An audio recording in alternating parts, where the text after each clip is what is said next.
ধুতি পাঞ্জাবি পরে তো চেনাই যাচ্ছে না। আর এদিকে দেখো সবাই এসে হাজির, আমারই আসতে লেট হয়েছে একটু, আমি সব জায়গায় এরকম আসতে দেরি করি।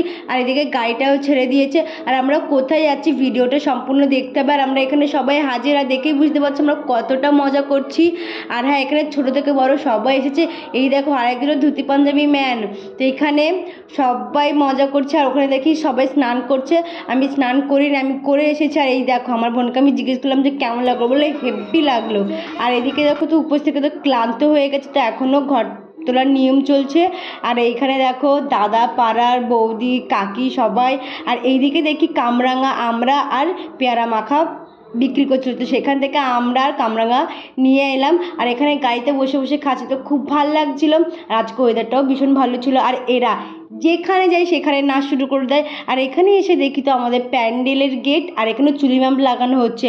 আর এই যে আমাদের বাবা লোকনাথ ঠাকুর, তো আজকে লোকনাথ বাবার ঘট ভর্তি করতে গেছিলাম, যে আমাদের লোকনাথ বাবার প্যান্ডেলটা কেমন হচ্ছে সবাই কমেন্ট করে জানিও। তারপরে এসে দেখি এখানে পুজো শুরু হয়ে গেছে, আর এই পুচকিটাও চলে এসেছে পুজো দেখতে। আর আমার ভাইপোর সাথে কিছুক্ষণ খেলাধুলা করার পর তো আমি আর আমার দিদি চলে আসলাম যজ্ঞের ফটো নিতে।